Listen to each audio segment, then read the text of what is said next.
Hello, everybody. It is January 3rd. I always announce the date, and we are recording. And this is the maintenance versus weight loss call. I am not going to just be repeating the content I gave in the live in the PJs. Go watch it again, bookmark it, rewatch it as many times as you need in our Facebook group. I want to talk about the number one mindset of weight loss versus the number one mindset of maintenance. You have circumstances in your life. Let's say I'm sick and I have to work on my eating that day. I have to work on how am I going to drink water today? Maintenance mindset is, okay, I have this really difficult circumstance. I am really not feeling well. Gosh, it's going to be harder to get all my water in today. Maintenance mindset is, okay, how am I going to be really kind to myself? Maybe I want to lower at my expectations of how much I'm going to drink today. Maybe tomorrow the scale will be up, but as soon as I get better, it'll be back down. It's really no big deal. This is a weight gain day. I don't care. I just want to make sure I'm eating well, resting, whatever water I drink, I drink. Same circumstance. I'm not feeling well. It's going to be harder for me personally to eat well and drink water. Weight loss mindset is, okay, I need to be really kind to myself today. How am I going to make it super easy and convenient for me to drink my water and eat the food I need to eat? Lily, you want to do a mute all? Yes, I was just, where's under participants? Invite, security, reactions, chat. You know where that is? I've never had to mute all. I think everyone's. Yes, go to the press participants, Lily, yeah. Oh, and then you should see. Okay. Thank you. This is what I do for a living. Perfect. Okay. Awesome. So did you guys hear what I'm saying? I want you to write in the chat. Number one difference is, okay, I'm gonna be compassionate.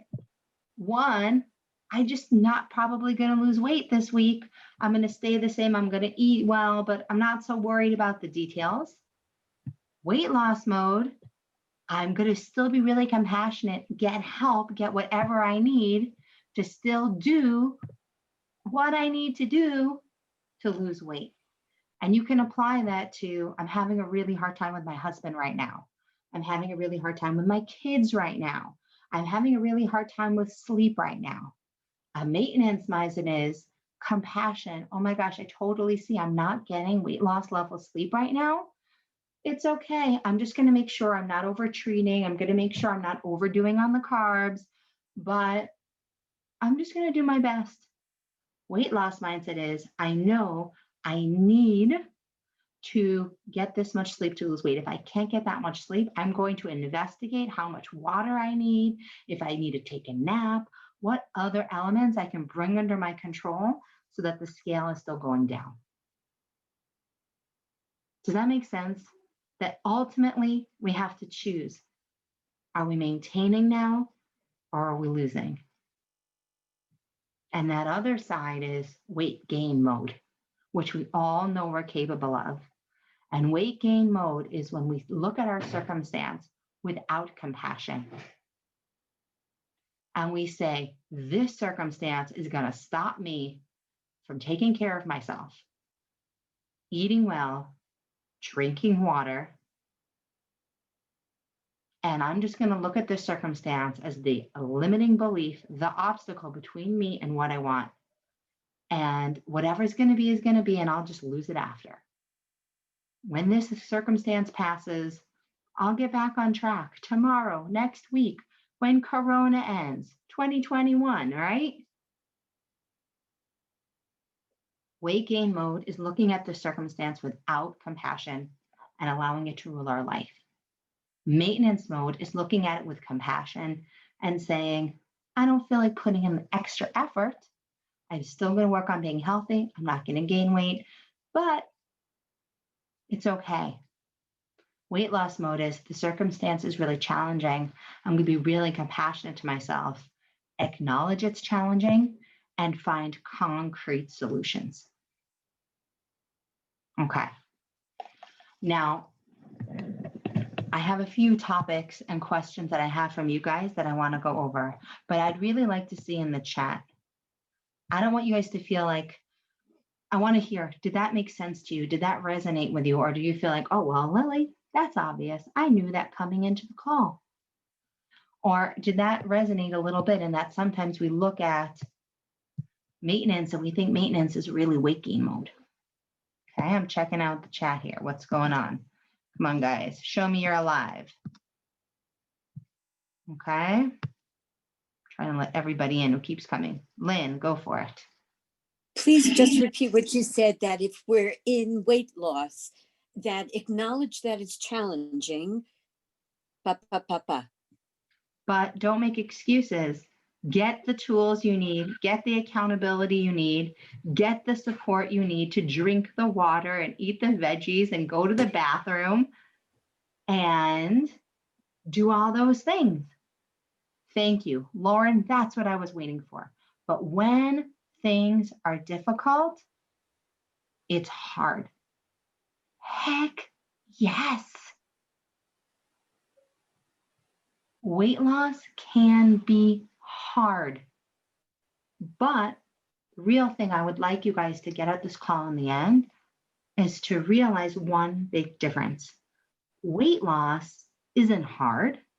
The thing you're actually going through is hard. So being sick is hard. That relationship with your spouse, work, money, whatever, that's actually hard. Taking care of ourselves so that we can deal with that, it's hard functionally. Like people like to say, right, if I had a personal chef and someone to sit and pour water down my throat all day, I could do it no problem, right? But it's not true. It's hard when something outside of our circumstance feels out of our control is really hard. It's hard to man up, woman up and say, I'm going to take care of myself because I have to confront this hard thing in my life.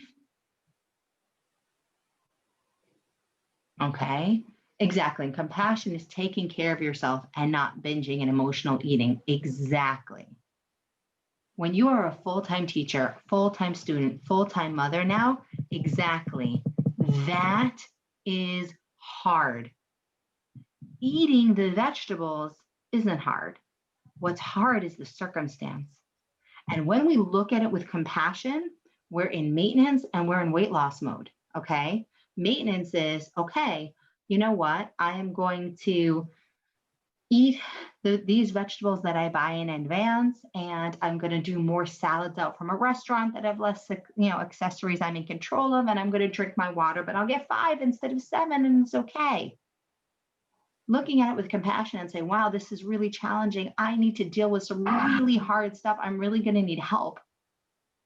And so I may have to buy a lot of like pre-cut, pre-washed veggies, and I may have to lean on one of my kids to make a soup, or buy some of those pre-frozen soup mixes, throw out the little packets that come inside, and add some organic broth and have dinner in 5 minutes. Like, I'm going to have to do more of that, and there's going to be less homemade, fancier dinners, right? But I'm not going to let the circumstance destroy my life. I'm not going to let the circumstance bleed into every single other thing and say that my life can't be good and I can't take care of myself because my life is hard right now. So there's a few areas in which this is true, because I want you to start re-looking at weight gain as not being compassionate with yourself. Okay? Weight gain mode is, and I'm going to say this also, and let's talk about happy things, not just challenges. I'm going on this vacation. Being really compassionate to myself is, I want to feel amazing every single day of this vacation. I want to feel as amazing in my clothes on the day I go on vacation as the day I come back from vacation. And we all know we can treat on vacation and not gain weight, okay? Or what, maybe be on a pound of water weight, which is gone the next day. Please, you can even lose weight on vacation, okay? But not being compassionate on vacation is, I'm going to have this amazing vacation with my family, and I'm going to come home and not be happy with myself. I'm going to feel bloated. I'm not going to like how I looked at the pictures on the last day. I'm going to feel like I have to lose the same weight again, right? All that negative cycle. That is not being compassionate to yourself on vacation. Let's talk about Shabbos. I want to have an amazing Shabbos. If you end Shabbos not being happy with your choices or how you feel, you weren't being compassionate with yourself on Shabbos. Weight gain mode, weight gain mode, weight gain mode. Lily, Yeah. can you reference on this topic that you were discussing? I think a lot of people are wondering the afterwards also, and I think sometimes like Lauren referenced this a little bit, the after, yes, 2020 hindsight. It's easy to say if I'm not going to be happy with myself afterwards or my decisions or feel good, then that wasn't compassionate. But now in the moment, interpreting on vacation, what it is that association, I think so many people and of us make with relaxing, letting go, enjoying time, whether it be Shabbos or vacation. How does that then translate in the moment to compassion and enjoyment simultaneously? Exactly. So guys, this is exactly the kind of question I want to see in the chat. Question, ask details, ask, what does this look like in my life every day? Okay. You're going on vacation. Like Alana says, you need, oh, of course you can say something out loud. Debbie, do you want to, is it something relevant to Yelet's question before I respond? Unmute Yeah, it yourself is. and go for It it, is. please. It is. So before Shabbos or before a trip, I always tell myself, like, my family buys ragalach for Shabbat, right? And I like ragalach, but I'm not going to eat a whole ragalach. So I tell myself that I'm going to eat half Friday night and half Shabbos lunch. So that's something that I can look forward to instead of like plan. So even plan the treats, and planning the treats helps. Because then that's it. You know 100%. you're gonna have that, and then I mean me, I don't feel like I need to have any more after that. 100%. And that's exactly what I say. One of the Alana's things, if you go back and watch the core videos of going on vacation, delay, not deny. Oh, I'm going to Italy. I can't wait. I'm going to have wine and pasta and gelato, but I'm not going to have them all every day. And I'm not going to have them all the same day. Right? Every time, if you start to look at your life as something to be excited about, the good things and the challenges, okay?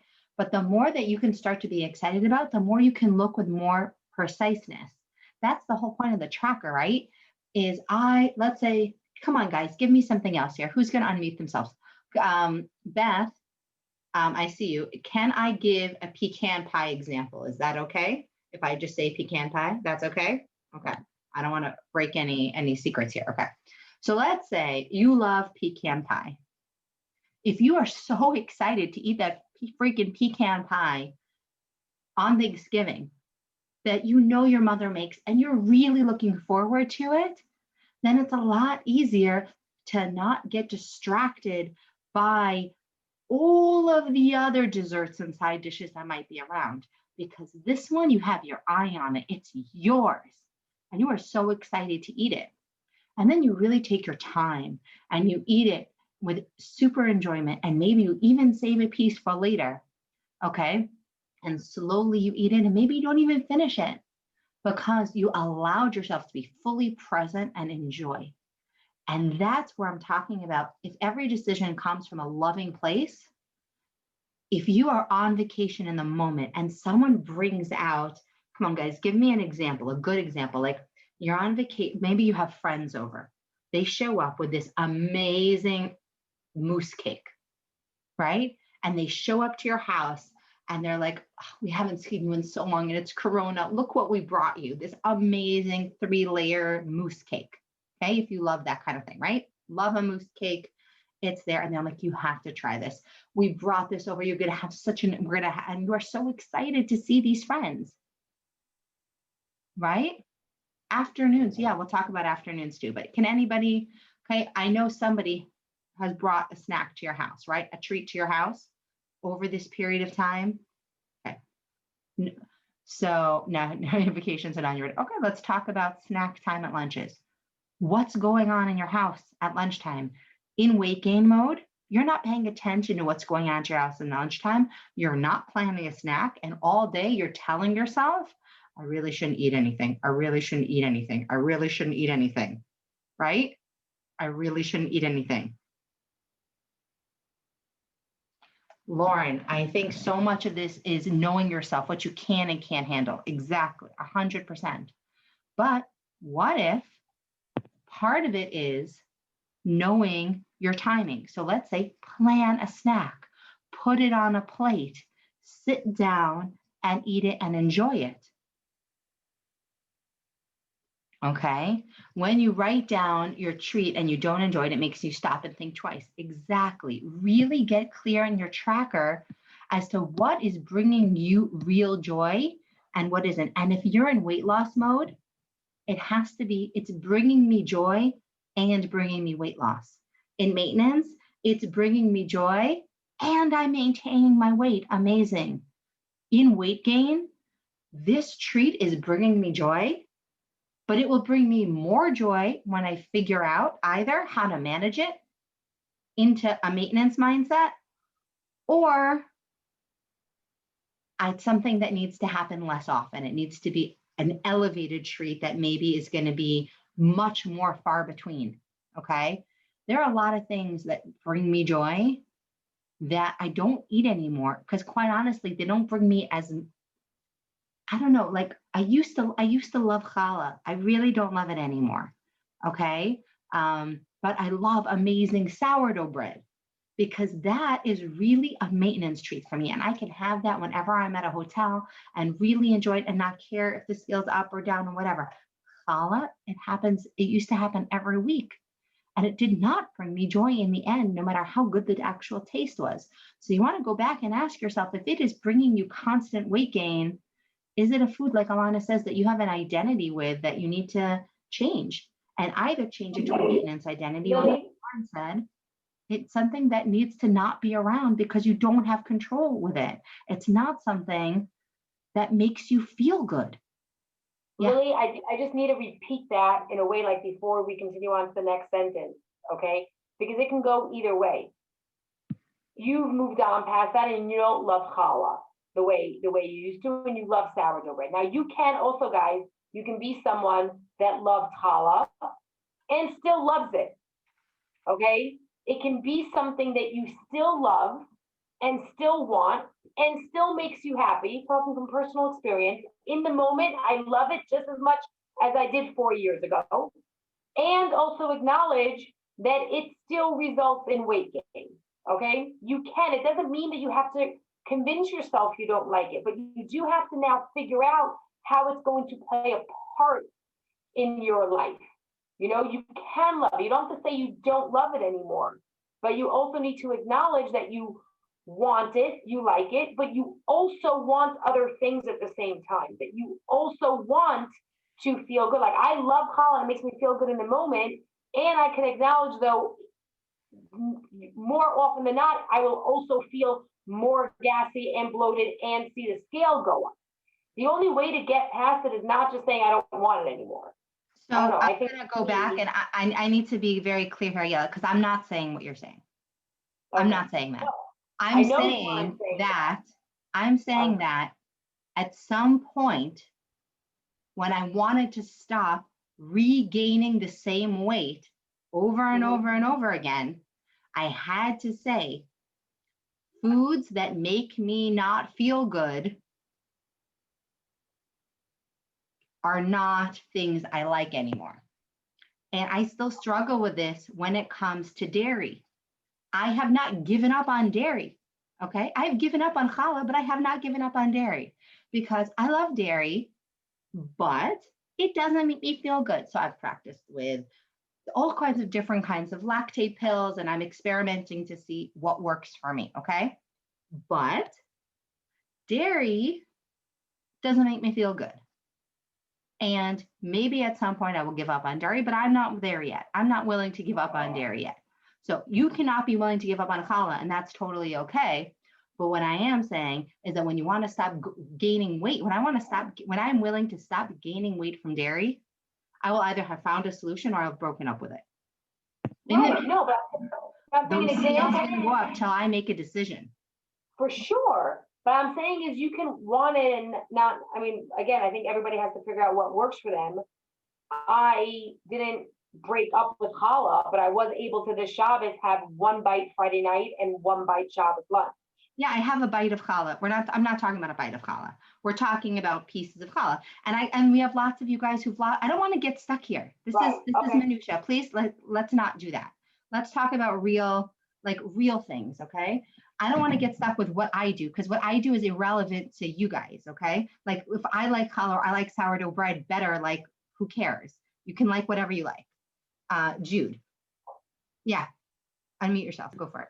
Okay, so the call the other week about the limiting beliefs Yeah. that Yoni was saying. So I realized last week that my limiting belief was that I couldn't get past this certain weight loss that I got to, which I was very proud of, but Yeah. I couldn't seem to get past it. I wanted to get to the next bit. And then this is what happened when I did Weight Watchers a couple of years back. I got to the same point, and then the whole limiting belief thing was in my head. And then I realized that that was not helpful. And hang on, now I've lost my train of thought. Oh yeah, that you have to kind of. Oh, now I have kind of lost my train of thought a little bit. Sorry. Take a second. About getting past a certain weight. Well, anyway, in the meantime, can I yell at say her roundabout thing? I yell at Oh, my analogy? because that really helped me as well when we spoke. Mhm. But anyway, so just the whole like getting past that point and coming to terms with the fact that this is, you know, I was like giving up on myself. Like I stopped caring, and I did care when I started this process back in June, because otherwise I wouldn't have done this. But then you just kind of like lose your momentum of caring about yourself. And when I catch myself saying, like, I say to myself in my head, I don't care, I'm going to eat that. And then I say, no, you do care. You know, these internal conversations that we have. But I can Yes. stop myself saying it now. So that's Well, mostly I can, but what I wanted couldn't, to but I start this couldn't. call with. Yeah. Compassion. So that, when you and then care. but when I watched your video about it, I was like, oh, and the limiting belief and everything, it all kind of clicked into place. I was like, oi, I've just got myself stuck again, and I need to get out of that if I want to continue. I don't have to Yeah. continue. I can just stay here forever. Because I was like, oh, I Exactly. could just stay here. And I was like, oh no, but then that's maintenance, and I don't want maintenance. I want more. Because I've got another, I have another skirt hanging up that I want to wear. So I'm just saying, that's why I like this group, because there's like all these different facets of different things that can hopefully help all of us along Amazing. our way. But yeah, anyway. Okay. I think a lot of it has to do with clarity. Yes, clarity. I want to lose weight, and clarity helps me not get into food choices that aren't going to help me lose weight. It's coming to the fact with the terms that I'm on this journey and I have to keep going. Jude, that is exactly it. And that's kind of what I want you to hear from this call is maintenance is a celebration of where you've gotten to. So if you've lost 20 pounds and you want to maintain for a while and figure some stuff out, maybe you want to unpack that relationship with challah or dairy or cabbage or pecan pie, and it's really deep and it takes you a little bit of time, and you pause your weight loss to deal with it. That's okay. That's maintenance. But you can deal with it, or you can put it aside and say, I'm going to get really functional. That's weight loss mode. Is there's a circumstance, but that circumstance isn't going to keep me from my goal. I want to have an amazing Shabbos, and I can decode Shabbos and weight loss, whether it's having a half a piece of challah or one piece of challah or a bite of challah. Nothing is out of bounds. I can decode this circumstance, how to have a weight loss vacation, how to have a weight loss Shabbos, how to have a weight loss snack, right? You can eat a snack in the afternoon. Don't complicate it. You don't have to fix your relationship with eating off your kid's plate today. You just have to maybe plan a snack for yourself. That's why this is all going to come back to being compassionate, because the only time we're gaining weight is when we are not being clear. When we are like, I don't care, whatever, right? I like that maintenance always doesn't have to be when you reach your goal weight. 100%. I've gone into maintenance so many times, and I'll tell you, the times that I haven't felt frustrated by it are the times I owned I was in maintenance. Who's in maintenance and just pretending to be frustrated? Okay, like Lily, I think we might have you're putting other stuff out, and your food is in Lily, maintenance, and your water is in maintenance. Lily, a little higher up, just because so many amazing things were coming in the chat. So I'm going to read a question out loud for you to Please. answer. What about when there are things you would rather not have around, but still have because of others? How do you suggest dealing with it? Okay, so I'm so happy we got to this with still 6 minutes left. Please keep putting questions, and other coaches, please find ones that we're missing. I can only tell you how I've handled it, and I can tell you the way I've seen successful clients handle it. So I handle it in, it's my house. And if there's something that I really don't want to have around, and the list, guys, you have to be honest with yourself. You can't have every single kind of treat and dessert ever created by man on that list. But like, I have ice cream on that list. Ice cream is something that if it's around is an emotional go-to for me. It needs to be something that is not around. That doesn't mean I stop other people from eating it. It just means I don't store it in my house.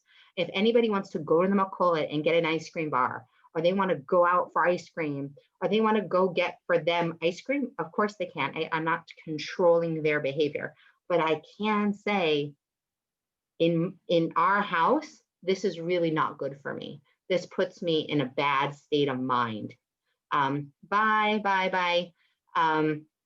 know, Nutella is another one. If it is in the house, it is in my stomach. Nutella, I do not buy. If we are on Pesach and we are going somewhere on Tiyul, get the mini package for the Tiyul, for the kids. It doesn't come and live in my house. But we have lots of other ones. For you, it's chocolate. You don't buy it. Like, you know, but there also have to be snacks and things you can't have in your house for other people. Like Alana says, she has a huge snack cabinet, but nothing in there is her exact thing that she is in her emotional need category. Okay. So first of all, you have to be realistic. Not every cookie can't be every kind of cookie, right? Because then you're just saying, I'm not willing to put the effort in to keep it out of sight, out of mind, like enough. Where like you have to keep working on you there, and that's okay. We're all here to help you. But it's okay to say, you know what, ice cream, like even I went and bought myself sugar-free ice cream from Aldo because I knew we were going into the next Segir and I knew everyone else was going to get ice cream. I still overate sugar-free ice cream, guys. It didn't make me gain weight, but I certainly overate it because it was in my house, because I'm not even used to having ice cream in my house. And any time I was like, ooh, I have ice cream. Why not eat ice cream, right? Like even in maintenance, you got to work on these things, okay? It doesn't go away. I'm just smart enough now to know I buy sugar-free ice cream during the week. If I'm going to eat ice cream made with stevia, okay? So again, that's a maintenance choice. I'm going to work on overeating ice cream, but it's going to be ice cream made with stevia. Okay, in weight loss mode, I'll go out and get really good ice cream made with sugar, just in a really portion-sized single scoop. Okay, like you gotta own what is weight loss behavior and what is not. Having that stuff in your house is not weight loss behavior. So you have to go into negotiations. In the 2B mindset, Alana has a lot of videos about dealing with her husband and their journey together, and healing holes in your relationship that have come through your struggle with food will only happen through open conversations with your spouse. Owning that you've made mistakes before and that you've been inconsistent and that you'd really like to be consistent. I don't have anything else to say on that topic. I think anybody else here have had to have a conversation with their spouse, you know? I mean, I've had conversations with spouse, kids, also on, you know, when knowing what works for you or not. Definitely have, you know, those kind of conversations. And then you allow your kids to have conversations with you about homework and about screen time and about all sorts of other things that they might struggle with. Doesn't have to just be food, just saying like, I need to have some boundaries It's a healthy thing to role model. And there's nothing wrong with it. Like, if, I mean, I love the example that Alana and Noah gave when they did that video was they came from very different kinds of families, okay? And Noah would say to her, well, why can't I eat this? Just don't, just control yourself. You don't want to eat it, don't eat it. And he was saying it very innocently, but it didn't mean that something was wrong with either one of them. They just had to have a real conversation about Yeah. why it was difficult for her, maybe not for him, and everything else that came along with that. So I think conversations are very important. But Lily, with very little bit of time up, I don't know if there's enough time to reiterate that whole idea of compassion, because Ariella wrote, we got delivered a lot of treats during Bidut, cookies, wine, etc. It was very difficult determining when I can treat without overdoing it and not letting compassion for myself eat it all. Like that thing that you were saying in the beginning, what really is compassion? Like, oh, poor me, and now I deserve, versus, so I'd love for you to Compassion is I am taking care of my health no matter what. Period. Compassion is I am taking care of my health first no matter what. Period. Your mental health will be stronger, your emotional health will be stronger, your physical health will be stronger when you're eating plated and drinking your water. How many treats you have to look at, am I in weight gain mode, maintenance mode, or weight loss mode? And that's going to determine how many treats you have. You have to track them and get on the scale the next day. And if you're in Bidut and people drop over a lot of stuff and you're in weight loss mode and you see you had 3 treats and the scale's up the next day, you decide how many are going to stay in the house and how many are not, and how many are going to where the kids can only access them and where you can't. 1 minute left. Thank you guys. I hope you got a lot out of this. Go watch the maintenance versus weight loss video that was also in the Thrive group where I covered a lot of stuff. One thing, compassion is self-care, not over-treating. Treating should be from a place of joy and happiness and to the level of your goals. Self-care is always non-negotiable, and it's always good food for a healthy body and a healthy mind and a healthy spirit. And we are here to support you in doing that. And I am so happy to be in community with every single one of you and watch you get to and enjoy maintenance mode forever at whichever stage of your weight loss you choose to move into there for a little while and to move out again. Any last thing, guys? Otherwise, I just want to give